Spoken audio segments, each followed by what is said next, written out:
surprise, il ne s'arrête pas là. On pourrait intituler ce message « Il ne s'arrête pas là ». Il aurait pu s'arrêter là. Pourquoi ? Parce qu'avec la mort et la résurrection du Christ, nous étions sauvés. Tout était accompli. Ça aurait pu s'arrêter là.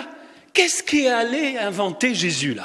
Et le Père et le Saint-Esprit. Qu'est-ce qu'ils nous ont inventé ? Ils nous ont inventé un truc absolument génial, une invention, vraiment une surprise, qu'on appelle un sacrement, c'est-à-dire un signe visible d'une réalité invisible, le sacrement de l'Eucharistie, pour rester avec nous en permanence de façon physique. Comment on peut ne pas croire que Dieu peut relever un paralytique et guérir un cancer ou autre maladie physique ou intérieure, alors qu'il fait un miracle absolument époustouflant. À chaque messe, il transforme de la matière en Dieu. Dans le corps, la chair et le sang du Fils de Dieu. Waouh! Alors c'est quelque chose de tellement fabuleux que d'en parler, j'en tremble, parce qu'on risque d'écorcher le mystère.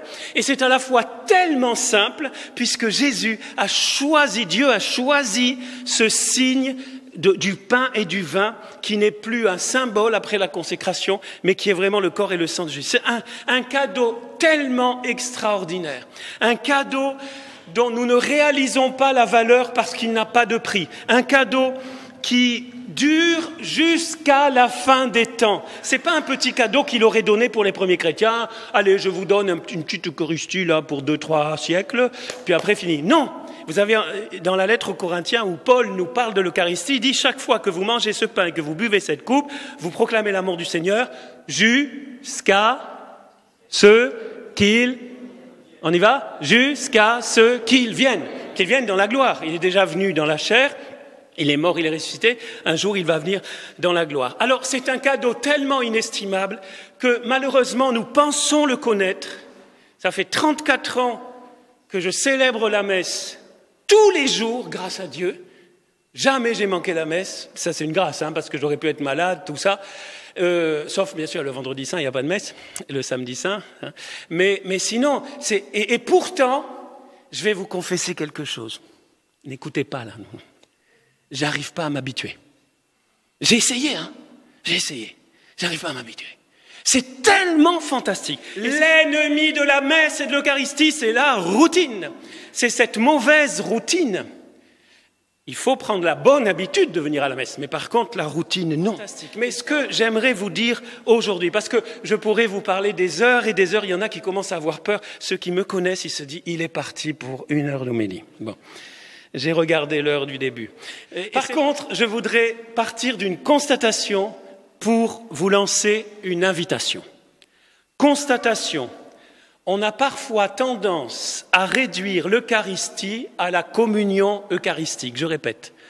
Il y a une tendance fâcheuse de réduire ce mystère à la seule communion eucharistique physique, et même communion eucharistique.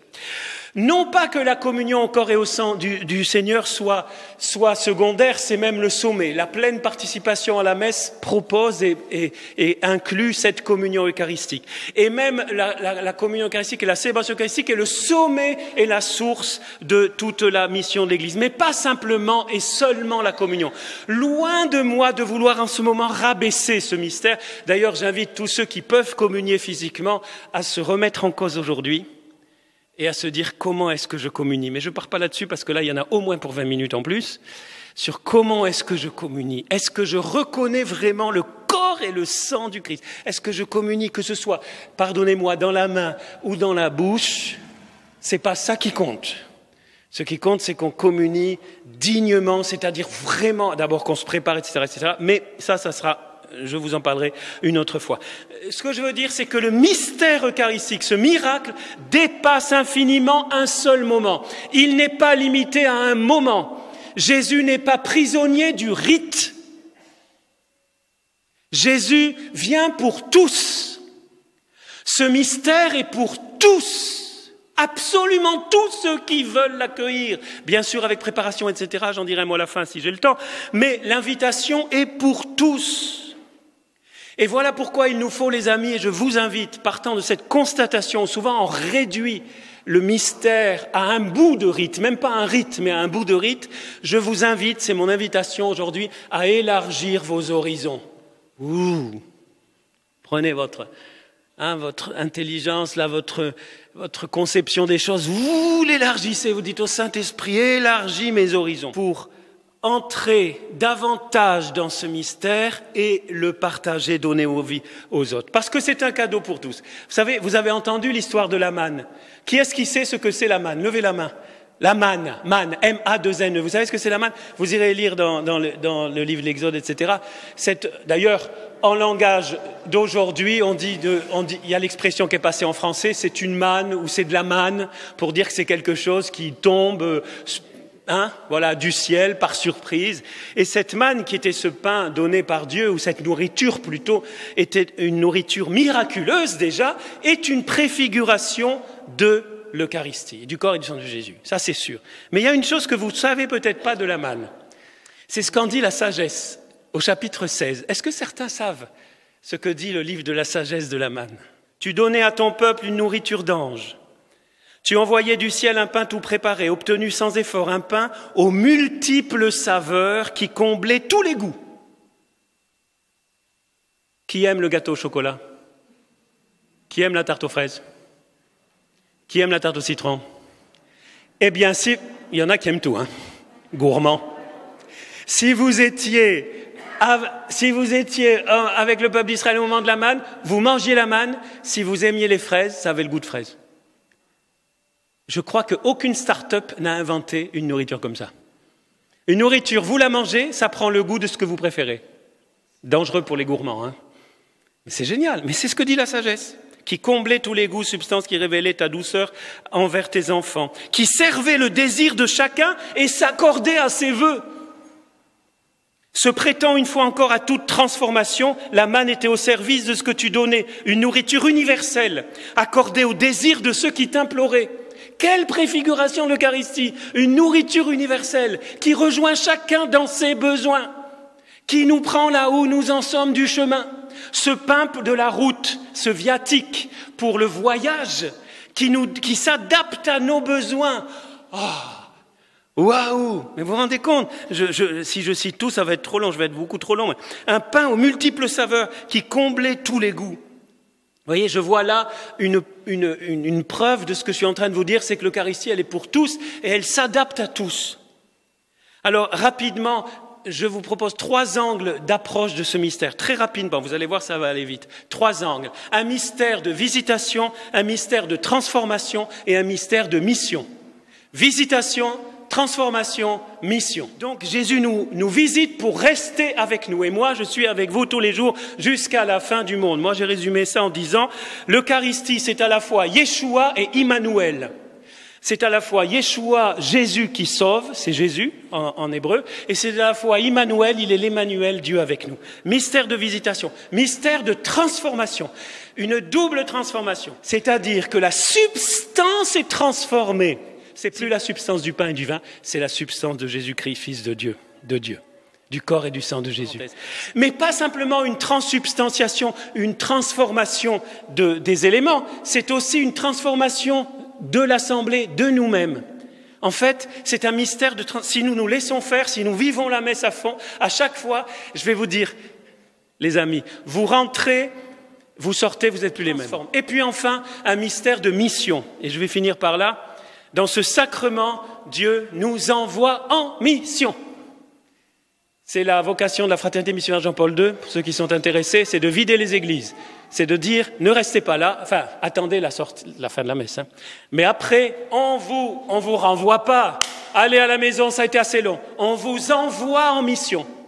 Vous savez, pour ceux qui connaissent le latin, Benoît XVI, en 2008, a rajouté des formules à la fin. En latin, comment dit le prêtre en latin à la fin de la messe? Le dernier mot qu'il dit, ite, allez, missa est, la messe est dite.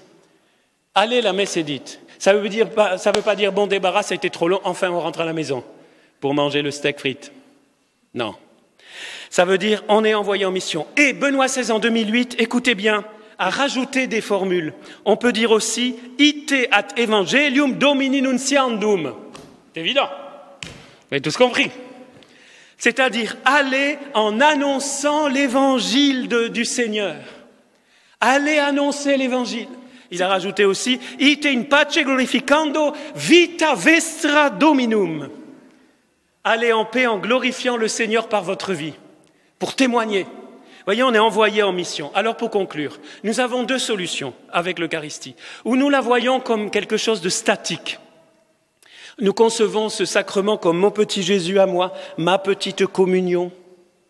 Mon doux Jésus, et les autres je m'en fous. Non, on ne dit pas comme ça, mais voilà. Voilà, ça, je ne vous conseille pas. Et il y a la façon dynamique, de dynamisme du Saint-Esprit, qui est de dire, je viens, j'écoute la parole. C'est un peu long, mais j'en ai besoin. Voilà. Je communie d'une façon ou d'une autre, mais je communie à ce mystère. Je reçois le Saint-Esprit, épiclèse sur l'assemblée à un moment. Si vous faites attention, le prêtre invoque l'Esprit Saint sur l'assemblée. Et puis je ressors et je vais mettre le feu partout. Le feu de l'amour de Dieu. Je vais témoigner de l'Évangile, avec la délicatesse du Saint-Esprit, mais avec l'audace du Saint-Esprit. Et alors, voilà que ce mystère n'est plus réduit à un moment ou à un autre ou à un rite, qu'il devient un tremplin pour aller plus loin et pour ne pas rester à une pratique, pour ne plus être des pratiquants, mais des amoureux de Jésus. Amen ou pas amen? Amen. Plus des pratiquants d'un rite, même si le rite est très important et on le soigne et il ne nous appartient pas, on n'en fait pas ce qu'on veut. On obéit aux rubriques et tout, pas de problème là-dessus. Mais on est des amoureux qui voulons porter l'amour que nous recevons, car c'est un mystère d'amour. Jésus se donne. Jésus se donne d'une façon non sanglante, mais il se donne. Les amis, vous n'êtes plus à Fréjus, en Guadeloupe, à l'île Maurice, à La Réunion. Nous sommes au Calvaire en ce moment. Nous sommes en même temps au Calvaire, devant la tombe de la résurrection et au Cénacle de Pentecôte. Nous sommes dans ce mystère, mystérieusement, sacramentellement, et nous pouvons recevoir pour une vie. Alors, certains vont me dire, oh ouais, Père, c'est très beau, c'est très spirituel ce que vous avez dit de blablabla de curé, voilà. Vous nous avez endormis, très bien, j'espère que non. Mais pratiquement, les amis, très pratiquement, ce mystère nous rejoint, du pain, du vin. Ce mystère, c'est pour changer notre vie. Et il y a une solution pour que ça reste pas du blablabla et quelque chose de très spirituel, de très loin, que pour l'Église, c'est le Saint-Esprit.